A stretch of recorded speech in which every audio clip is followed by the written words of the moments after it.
The cluttered thrift shop smelled of dust and old paper as Alex Turner sifted through a bin of discarded electronics in a quiet corner of Chicago. A sound engineer, in his mid-30s, with tired eyes and a restless energy, was haunted by the loss of his younger sister, Lily, who died 2 years ago in a car accident while fleeing a toxic cult.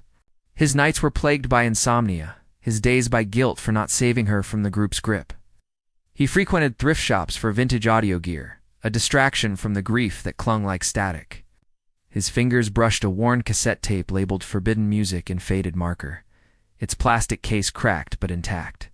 Something about it pulled at him, a faint hum in his mind, and he bought it for $1, hoping it held something worth restoring. Back at his small studio, a cluttered space filled with mixers and speakers, Alex sat at his workbench, the city's hum muted beyond the soundproof walls. He was good at his job, restoring old recordings, bringing clarity to forgotten sounds, but since Lily's death, every project felt hollow. She'd been his muse, her laughter filling his early mixes, her voice a melody he couldn't recapture. The cult had changed her, drawn her into a world of strange rituals and promises, and Alex blamed himself for not pulling her out sooner. The tape, an oddity from the 1980s by its design, was a new challenge, a way to quiet his mind. He slid the cassette into an old deck, its gears grinding softly. Static crackled through his headphones, then a low hum, almost inaudible, like a pulse beneath the noise. His breath caught as a voice broke through Lily's, clear and unmistakable, calling Alex. It was soft, tinged with urgency. Not a memory, but alive, as if she were in the room. His heart raced, fingers fumbling to pause the tape. The studio was silent, but her voice lingered in his ears, warm yet desperate. He played it again, hearing only static, then her voice again, fainter. Alex, help. The tape stopped, the deck clicking off. He sat frozen, his hands trembling. Lily, he whispered, knowing it was impossible. Duh. The hum returned, low and unsettling, vibrating in his chest. He checked the equipment, nothing was malfunctioning. The tape wasn't just a recording, tied to her. His goal shifted, not just to restore it, but to hear her again, to see her through sound, to find closure for failing her.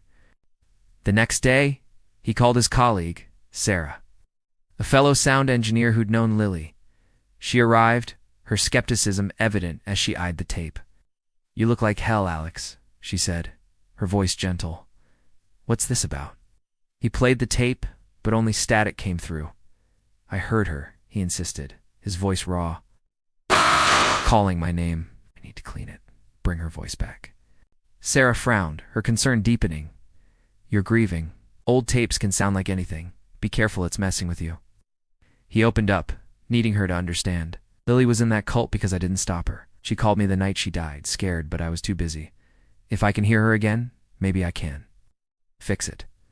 Sarah's eyes softened, her own loss of brother to addiction surfacing. "I get wanting closure, but this tape, it's got a bad vibe. People talk about cursed recordings from the 80s linked to weird accidents." Alex brushed it off, his obsession growing. He spent hours analyzing the tape, isolating faint frequencies, but the hum persisted. And Lily's voice flickered in and out, calling his name. He visited the thrift shop, questioning the owner, who shrugged. "Found it in a box from an estate sale. Nobody wanted it." At home in his cramped apartment, Alex sat with Lily's photo, her smile a knife in his chest. He journaled his guilt, her calls for help, his distraction, the crash that took her. The tape was his chance to make it right, to hear her one last time. That night, he played it again, the hum louder, Lily's voice clearer. "Alex, I'm here." A shadow seemed to move in the studio's corner, but when he looked, nothing was there. His insomnia worsened, his mind fraying, but the tape's pull was stronger.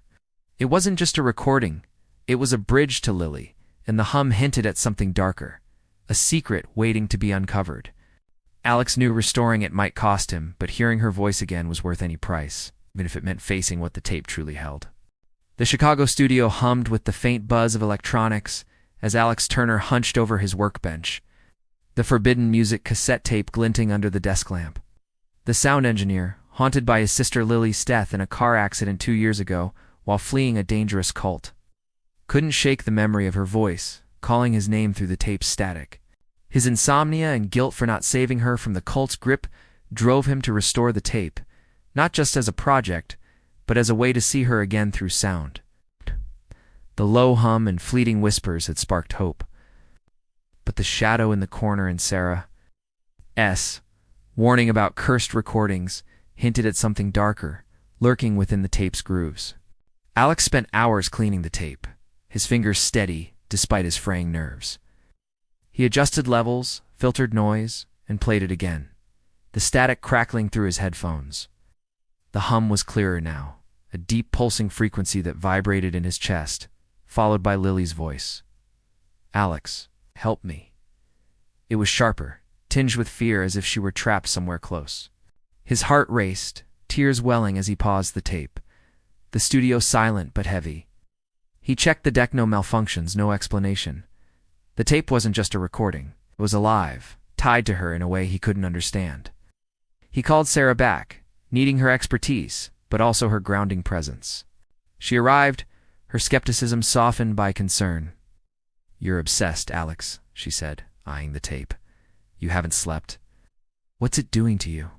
He played the cleaned segment, Lily's voice faint but undeniable. "That's her," he said, his voice raw. "I need to bring it back, make it clear." Sarah's eyes narrowed, listening to the hum. "That's not normal distortion. It's too low, like infrasound. It can mess with your head, make you see things." Alex opened up, his guilt spilling out. "Lily joined that cult because I wasn't there. She called me scared the night she crashed. I was working, ignored her. This tape, it's my chance to hear her, to say I'm sorry." Sarah's face softened, her own loss echoing his. "My brother died chasing his demons. I get it, but this tape feels wrong. You're not just hearing her, you're chasing something dangerous." Their bond steadied him, but the tape's pull was stronger. He visited the library, digging into 1980s audio history. A forum post mentioned forbidden music tied to a reclusive sound artist, Ezra Kane, who died in a car crash after recording it. Rumors linked the tape to accidents, listeners hearing voices of the dead. Alex's pulse quickened. The tape was connected to Lily's fate. Her crash, no coincidence. Back at the studio, he worked late, the hum growing louder, Lily's voice clearer. "Alex, I'm here." The air felt charged, and a flicker caught his eye, a shadow in the corner, shaped like Lily, her eyes wide with fear.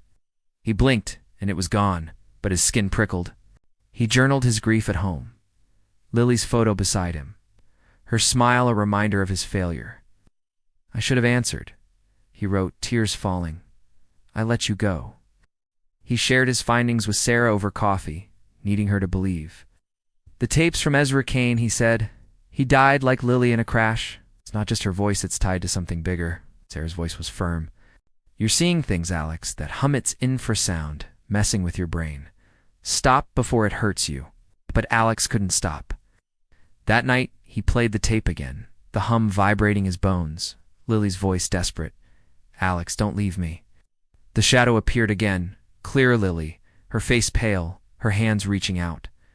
He stumbled back, his headphones falling, the hum lingering in the air. His insomnia worsened, his vision blurring, but his obsession grew. He analyzed the tape's frequencies, finding patterns that shouldn't exist, as if the hum were a code. He visited Lily's old apartment, now empty, seeking traces of her cult days. A hidden note in her handwriting read, "The music knows." His heart sank. She'd heard something like the tape before she died. The studio felt heavier when he returned, the tape waiting like a living thing. Lily's voice called again, not just a memory but a plea, and the hum pulsed stronger, hinting at a truth buried in the tape. Alex's mission to restore it was now a quest to uncover her final moments. But the shadows and whispers suggested the tape held more than her voice, it held a curse, and he worried it might claim him as it had her. The Chicago studio was a cocoon of dim light and humming electronics as Alex Turner sat hunched over his workbench. The forbidden music cassette tape glinting under the harsh glow of his desk lamp. The sound engineer, tormented by his sister Lily's death in a car accident 2 years ago while escaping a dangerous cult, was consumed by the tape's eerie pull. Her voice, calling his name through the static, had ignited his need to restore it, not just as a project, but to see her again through sound. to ease the guilt of failing to save her. The low-frequency hum and fleeting shadows in the studio had deepened his obsession.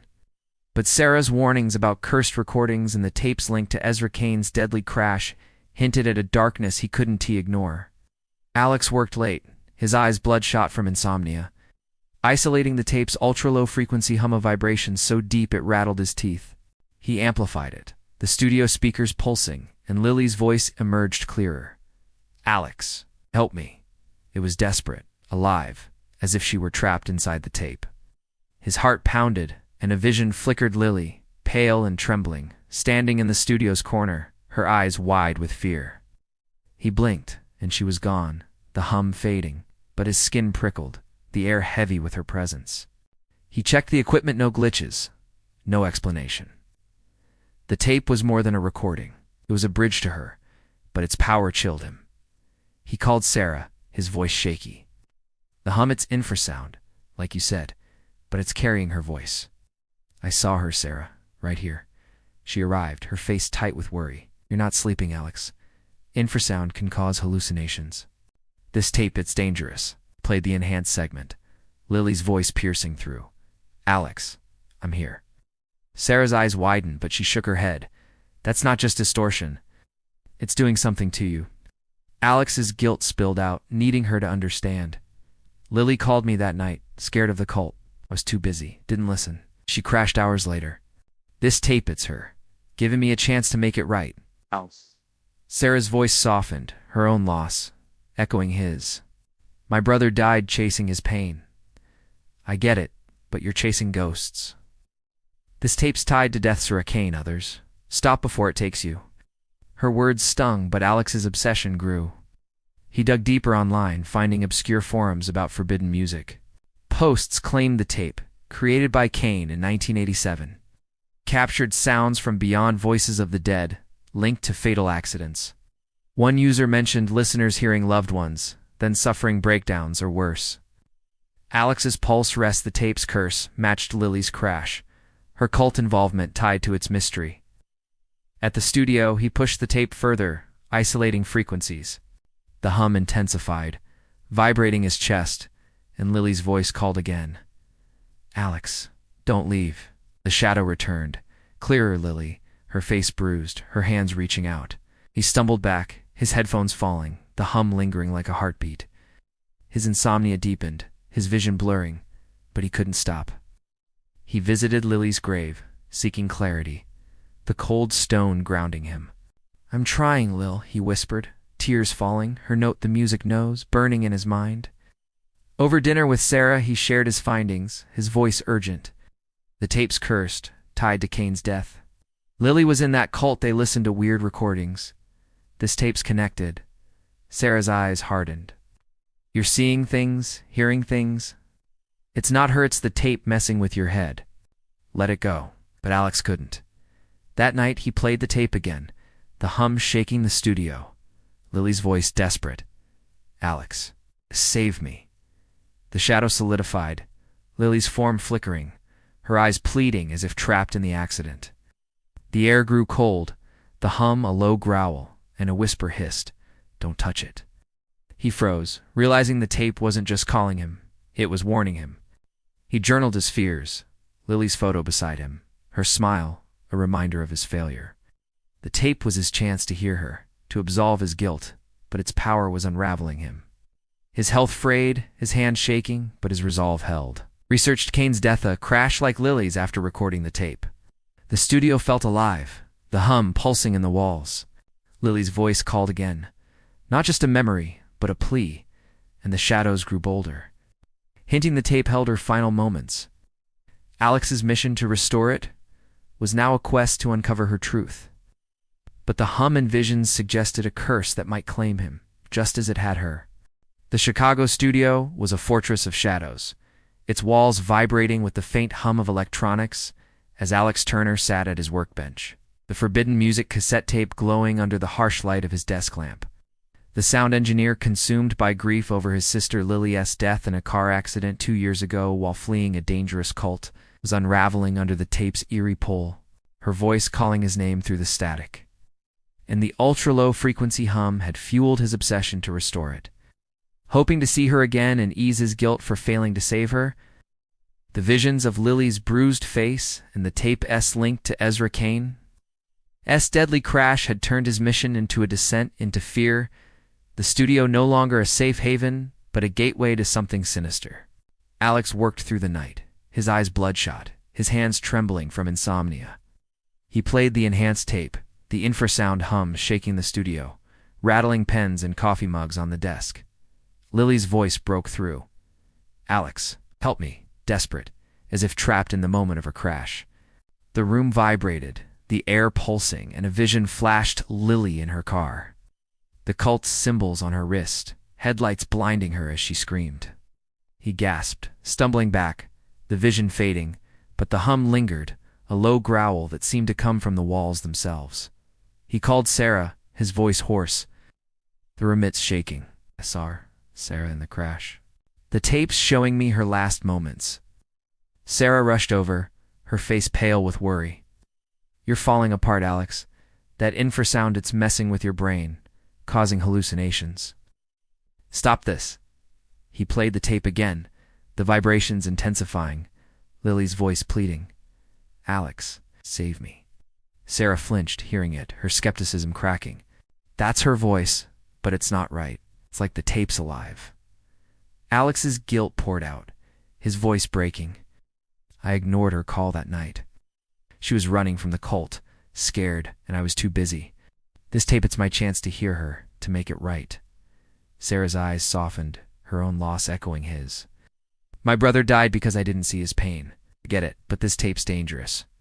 It's tied to Cain's crash, to others. You're not saving her, you're risking yourself."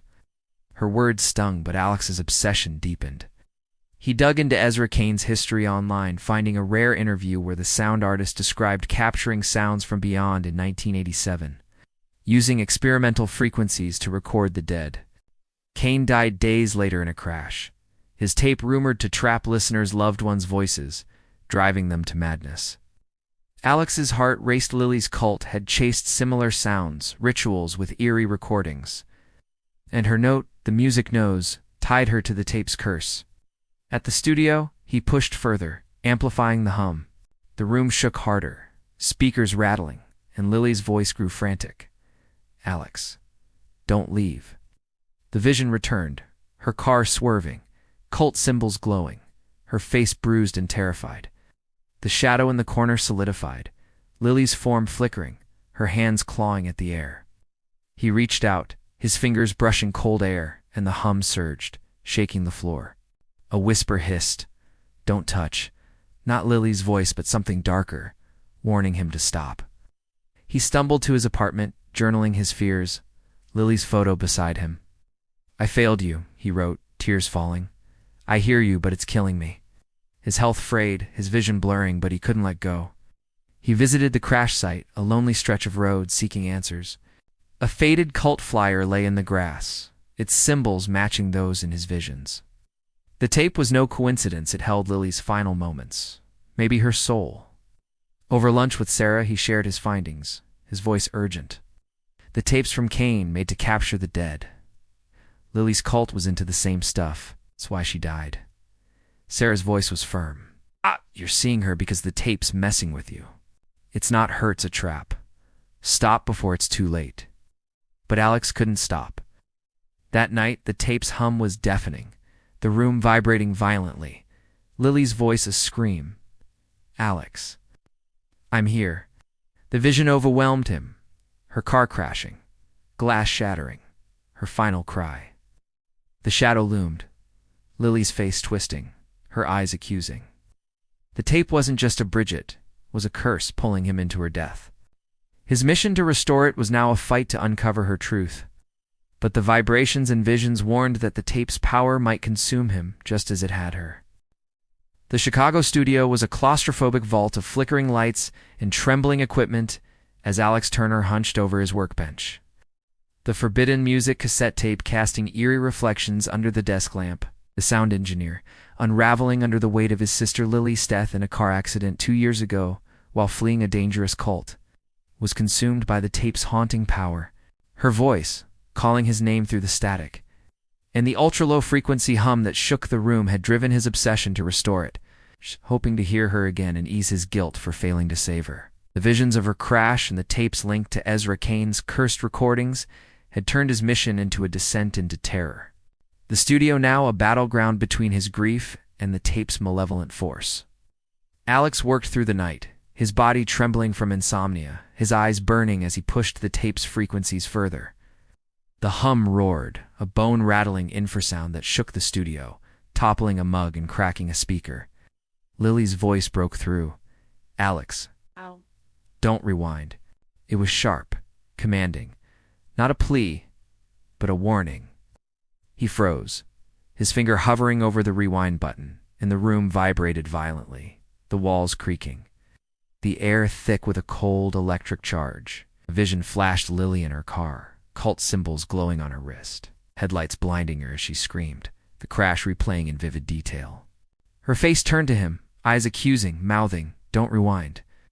He yanked off his headphones, gasping, but the hum pulsed in his chest. The shadow in the corner solidified, literally, her form flickering, her hands clawing at the air, her voice hissing through the speakers. "Don't rewind." He hit stop, but the tape played on, defying the deck. The vision intensified, glass shattering, her scream cut short, blood on the dashboard. He stumbled back, his heart pounding, the studio lights flickering as the hum grew louder, a growl from beyond. He called Sarah, his voice frantic. "It told me not to rewind." The room's shaking. Sarai saw her crash, like I was there. She arrived, her face pale, her voice firm. "You're losing it, Alex. That tape's not just infrasound, it's cursed. You're seeing things because it's in your head." He played the tape, the vibrations rattling the floor, Lily's voice commanding, "Don't rewind."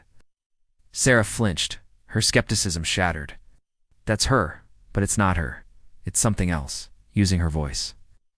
Alex's guilt spilled out, his voice breaking. "I let her die, Sarah. She called me that night running from the cult, and I didn't answer. This tape, it's her last chance to speak to me." Sarah's eyes softened, her own loss echoing his. "My brother died because I looked away. I get it, but this tape's killing you. Kane's recordings, they drove people to crashes, suicides. You're next if you don't stop." Her words cut deep, but Alex's obsession held firm. He dug deeper online, finding a hidden archive on Ezra Kane, a sound artist, obsessed with capturing death's frequencies. Dying in a crash after creating the tape in 1987, a survivor's account claimed the tape recorded fatal moments, trapping victims' voices, activated only in specific playback orders. Alex's heart raced. Lily's cult had chased similar sounds, and her note, "The music knows," tied her crash to the tape's curse. At the studio, he tested the tape, avoiding rewind as the voice commanded. The hum was deafening, the room shaking, and Lily's voice screamed, "Alex, save me." The vision returned, her car flipping, cult symbols pulsing, her final cry. The shadow loomed, Lily's face twisting, her eyes black voids. A new whisper hissed. Play it right, not her voice, but something darker, ancient. He stopped the tape, the vibrations ceasing, but the shadow lingered, watching. He visited Lily's grave, the cold stone grounding him. "I'm trying, Lil," he whispered, tears falling. Her note haunted him, the tape's command a puzzle. He journaled his fears, his health fraying, his hands shaking.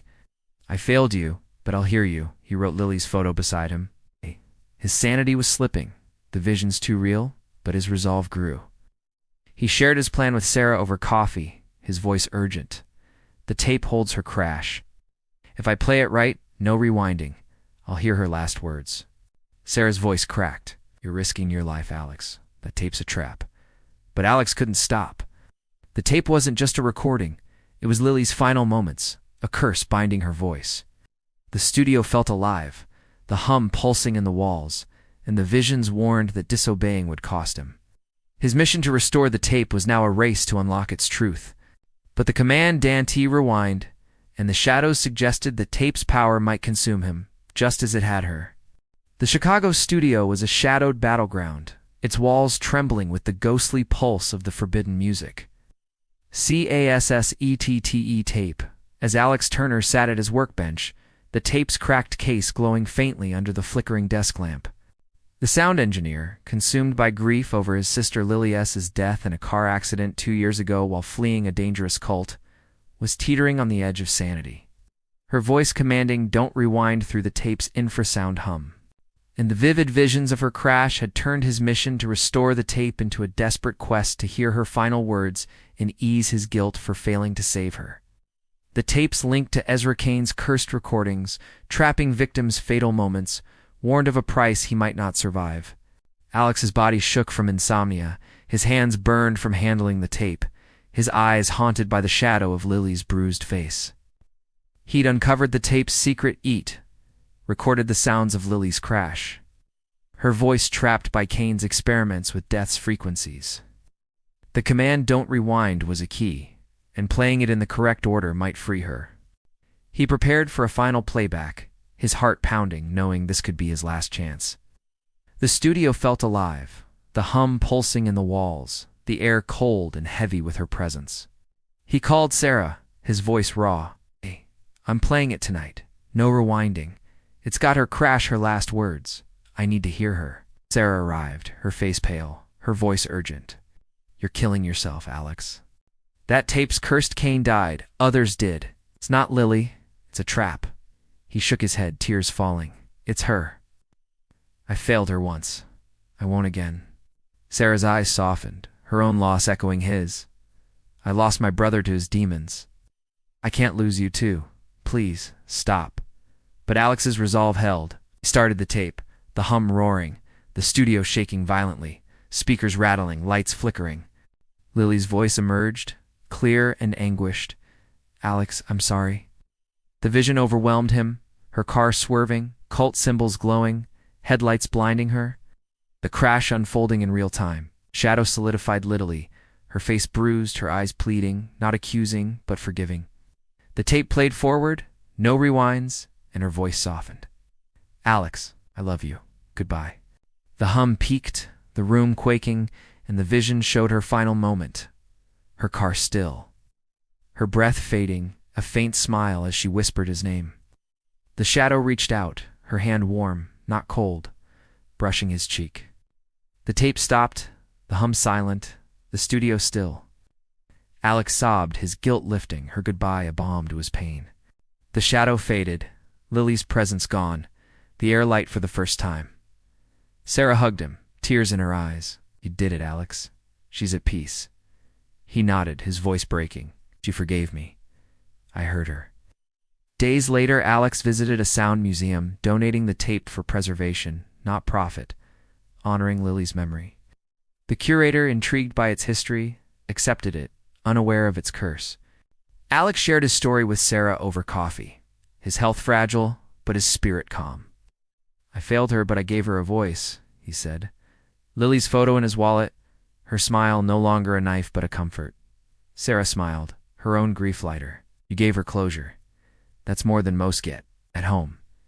Alex slept deeply, no nightmares, no hum, only the echo of Lily's goodbye, warm and final. He journaled her words, finding peace in her forgiveness, his insomnia fading.